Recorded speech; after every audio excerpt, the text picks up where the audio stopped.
Olá, já quero começar fazendo uma pergunta aí, me conta. Quantos anos você tem? Não, calma, brincadeira. É porque hoje nós vamos falar sobre a economia brasileira nos anos 80. E nos anos 80 eu era uma criança. Então, algumas coisas assim a gente lembra, sabe? E aí eu fiquei pensando assim, dependendo de quem ouvir, né? Então depende da sua idade, ou você vai relembrar algumas coisas do que eu vou falar agora, ou você vai ter uma vaga lembrança, ou não vai saber e vai querer saber só sobre a história mesmo, porque isso ficou para a história, não é mesmo?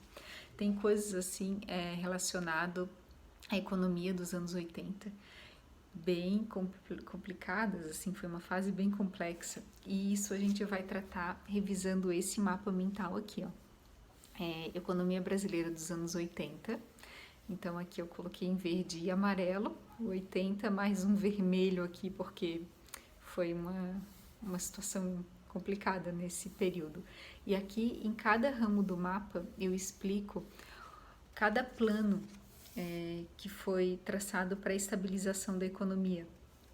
Então, nos anos 80, no início dos anos 80, o Brasil ele entrou em recessão e isso foi relacionado à situação na época, assim, né? Produção em baixa, desemprego em alta, lucros cada vez menores, né? A taxa de lucros em queda, falências e concordatas em alta. E era necessário, foi criado um plano de estabilização. Então, ao longo dos anos 80, foram criados vários planos de estabilização. E principalmente para que a inflação fosse controlada, porque tinha uma inflação astronômica na época. Então, por isso que é muito fácil, às vezes, até de lembrar ou de até ver relacionar da história, né? Porque isso ficou marcado. Então, em algum momento você já deve ter ouvido falar, ou deve ter vivido e sentido isso na pele, né? Ou deve ter lido alguma coisa aí relacionada aos anos 80.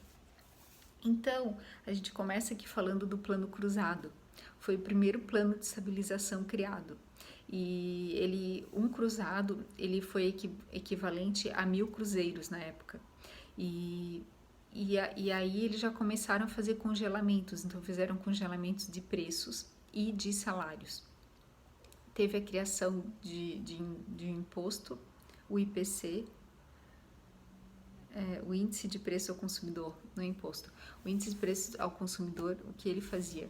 Ele fazia com que houvesse reajustes, né, para que os salários e os preços fossem reajustados em cima, não salários e preço, porque o preço estava congelado, mas os salários e os investimentos fossem reajustados em cima desse índice de preço do consumidor.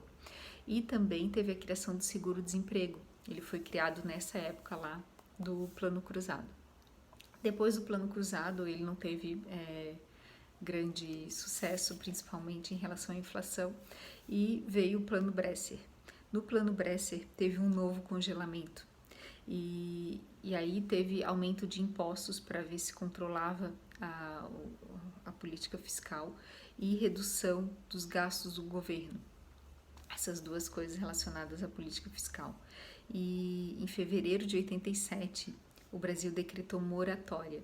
Então, perante aos outros países, ele ficou como sendo um país que não pagava suas dívidas em dia, né? Quando decreta moratória, ele avisa que ele não vai conseguir fazer os pagamentos de que ele deveria fazer no período. E isso abalou completamente o crédito do país em relação aos outros, né? E então, depois do Plano Bresser, né, o Brasil estava bem encrencado aí com essa moratória, veio o Plano Verão. No Plano Verão, foi um foco bastante grande também na redução dos gastos públicos e teve aumento da taxa de juros e novo congelamento de preços e de salários. Depois, o Plano Verão também não teve grande sucesso e veio o Plano Collor.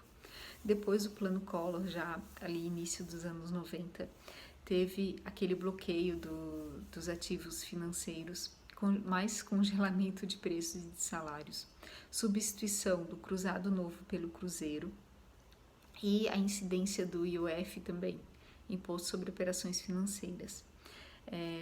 Começou a se trabalhar com câmbio flutuante, houveram aqueles programas de privatização do governo também, e falando em privatização, tem um vídeo também no canal para você ver, que eu falo sobre prós e contras de privatização, é bem legal. E abertura comercial, então para que houvesse mais essa questão aí da relação entre os países de importação e exportação.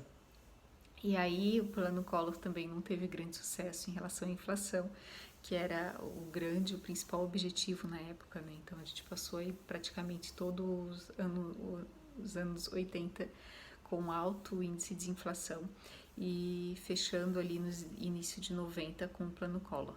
E aí finalmente veio o Plano Real. O Plano Real, então, veio o RV, né, Unidade Real de Valor, que depois se transformou no Real. E a ideia também, para equilibrar o orçamento público, teve a introdução do IPMF e não houve congelamento. Então, pela primeira vez ali em 10 anos, não houve congelamento de preços e de salários. Olha que interessante. E as outras medidas, né, que eu falo sempre das principais medidas, as outras medidas em conjunto, então, elas finalmente resultaram numa inflação que em junho desse ano que foi implementado o real estava em 46,58% e em dezembro chegou a 0,57%. Então, finalmente, aqui eu destaco com uma nuvenzinha em amarelo, finalmente a gente teve um controle maior da inflação. Então, aqui eu tenho todos esses planos que eu comentei assim, fazendo uma revisão desse mapa que eu já criei lá no canal. Então, na playlist Ciências Econômicas você pode ver o mapa mental completo. E eu deixo na descrição do vídeo do YouTube também, aparece aqui um card que a gente pode acessar esse vídeo, porque lá ele detalha mais coisas, né, que eu falei, trazendo alguns pontos principais. Mas lá eu detalho bastante cada plano, falando de tudo que foi feito, né, as principais coisas realizadas nesses planos e de todo esse tempo que foi passado aqui, a gente vê que com o Plano Real a gente conseguiu uma maior estabilização, que foi o que foi a ideia inicial lá, quando começou a surgir esses planos lá com o Plano Cruzado. Então, era isso agora que eu gostaria de explicar. Não sei, me conta aí se você lembra dessa época, em que fase você estava, se estava trabalhando, se sofria bastante com essa inflação, ou se você era criança também, ou se também não estava por aqui, né? E aí ver isso como história mesmo, né? Foi bem legal fazer esse mapa mental. Ele ficou um dos mais eu achei mais bem feitos. Não é bem feitos, todos são bem feitos. Ficou bem explicado, assim, sabe? Ficou bem montado, ficou bem estruturado. Então, foi um dos mais legais também que eu criei lá no canal. Convido para você se inscrever no canal do YouTube. Vai acompanhando aí nas redes sociais e a gente vai falando aí, ó. Hoje eu estou com meu uniforme, né? Mapas mentais para organizar, memorizar, resumir e planejar. Ok? No mais, vamos falando aí. Bom uso de mapas para você. Até mais.